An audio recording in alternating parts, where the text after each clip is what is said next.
Olá, mais um vídeo que estou gravando na intenção de ajudar você a compreender mais um pouco sobre a Palavra de Deus. Desta vez quero falar sobre vida e vida em abundância. Você há de concordar comigo de que não há coisa melhor do que vida e vida com qualidade, vida em abundância. O escritor do livro de Jó, no capítulo 33 e o versículo 4, ele diz assim: O Espírito de Deus me fez e o sopro do Todo-Poderoso me dá vida.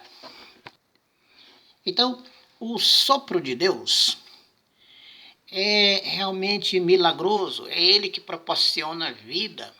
Este sopro é este oceano de oxigênio, aonde se respira vida. Nós sabemos todos que os que estudam a Bíblia sabem disso, que quando Deus criou o homem, aquele boneco de barro, soprando nele o seu sopro de vida, milagrosamente aquela estátua se levantou e se movimentou, porque recebeu vida diretamente do autor da vida. Agora, quando entrou a desobediência humana, o ser humano já começou a perder a essência da vida, a vida com qualidade. Já começou a se separar do autor da vida. Teve que experimentar situações amargas. Isso é chamado na Bíblia de morte espiritual. O indivíduo, mesmo estando vivo, respirando este oxigênio, este sopro de Deus, ele é considerado um ser humano morto. É necessário que haja um novo sopro de vida para que o homem possa ter uma outra perspectiva neste mundo. Você vê, Jesus, no capítulo 22 de João, aliás, no capítulo 20, o verso 22, ele assoprou nos seus discípulos o seu Espírito Santo sobre eles, soprou-se-lhes o Espírito sobre os seus discípulos. Quando este sopro ocorreu, o que isso significava? Eles estavam recebendo pela segunda vez um novo hálito celestial, uma nova qualidade de vida, uma nova visão, novas perspectivas, um novo horizonte surgiu na vida de cada um deles. No capítulo 5 e o versículo 25 do Evangelho de João, Jesus já havia falado deste sopro, desta ressurreição, desta morte, quando ele diz assim: vem a hora em que os mortos ouvirão a voz do Filho do Homem. E vem a hora, e agora quer dizer, era naquele momento em que os mortos ouviriam a voz do Filho de Deus e viverão. Então Jesus estava falando num dos mortos, lá na tumba, que iam ressuscitar. Ele estava falando de uma ressurreição que deve ocorrer ainda quando a gente está neste mundo, em pé, trabalhando nas atividades como uma pessoa morta, separada de Deus. Então quando ele diz assim, vem a hora em que os mortos ouvirão a voz do Filho de Deus, ouvirão e viverão. E ele diz que a hora era agora. Falando desta morte espiritual, o apóstolo Paulo confirmou isso escrevendo em suas cartas. Por exemplo, lá na carta aos Efésios, no capítulo 2, e o versículo 5 e 6, ele diz o seguinte: estando nós mortos em nossos delitos, nos deu vida juntamente com Cristo e nos fez assentar nas regiões celestiais. Está vendo aí, amigo? Estando nós ainda mortos nos nossos delitos, ele nos deu vida e nos fez ressuscitar para assentar nas regiões celestiais. Falando ainda deste mesmo assunto, na carta aos Romanos, o Paulo repete novamente a mesma ressurreição, a mesma situação. Ele diz o seguinte: se o Espírito daquele que dentre os mortos ressuscitou a Jesus Cristo habita em vós, o mesmo Espírito vivificará os vossos corpos mortais Isto está em Romanos 8 e o versículo 11. Então, se o Espírito de Deus, que foi ele que ressuscitou Jesus Cristo, habita no ser humano, esse mesmo Espírito vivificará os nossos corpos mortais. Então, amigo, você já sentiu a centelha da vida espiritual em seu corpo, em suas emoções?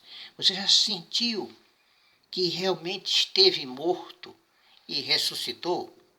Reviveu através desse novo sopro de Deus, deste Espírito que ergue o homem, que restaura o ser humano, que recupera do seu estado de decadência moral e restaura numa nova criatura. Você já sentiu que já se tornou como um bebê que se alimenta do leite, quer dizer, da palavra de Deus, começando pelo ABC, se tornando um indivíduo maduro através do crescimento em Cristo, do crescimento na palavra de Deus?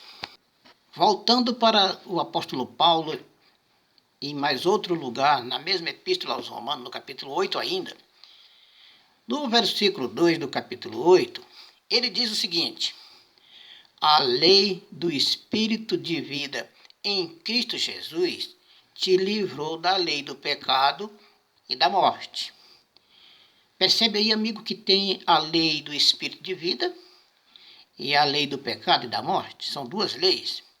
A lei do pecado e da morte, no capítulo anterior, no 7, ele apresenta como sendo um condicionamento em que ele desejava fazer o bem e não conseguia, porque o pecado que habitava nele tinha um poder muito maior e ele terminava fazendo aquilo que não queria. Aí chama-se lei do pecado e da morte. Agora, a lei do Espírito de vida em Cristo Jesus é aquela energia, aquele sopro que entra no pecador, ressuscitando ele, revivendo ele e dando ele um novo condicionamento. Neste momento, se cumpre no crente aquilo que diz os versículos sucessivos, que é o versículo 13, 4, 5, 6 e 7, onde ele diz assim: no que se refere à lei, do que estava enferma pela carne, isto enviou Deus o seu próprio Filho, em semelhança de carne pecaminosa, e ele condenou na carne o pecado. Quer dizer, ele viveu vitoriosamente. Para que o preceito da lei se cumprisse em nós, ele fez isso a nosso favor. Para que o preceito da lei se cumprisse em nós, que não andamos segundo a carne, mas segundo o Espírito. Porque os que estão na carne só se inclinam para o lado errado, para o lado da morte. E os que estão no Espírito, para a vida e paz. E os que estão na carne não podem agradar a Deus e nem também eles estão sujeitos à lei de Deus. O novo homem que Deus cria, recria, ressuscita, sopra sobre ele este espírito de vida espiritual, o preceito da lei agora se cumpre nesse novo homem. Ele agora obedece a Deus sem fazer o mínimo esforço, porque ele é uma nova pessoa. Tem novos gostos, novos prazeres, novos se regozijam, se comprazem em fazer a vontade de Deus, em obedecer a Deus e cumprir a sua lei. Quando o homem é carnal, ele não consegue fazer isso, preencher essas exigências celestiais, tendo em vista que ele é um homem de natureza terrena, mundana, pecaminosa. E a lei é uma lei espiritual, que saiu de dentro do coração de um Deus também espiritual, de um reino espiritual. Então, nesta condição anterior ao velho homem, ele não consegue cumprir a lei, ele não consegue obedecer a Deus, ele não consegue satisfazer as normas de santidade, porque ele é um indivíduo pecaminoso, é impuro, seus pensamentos são sujos.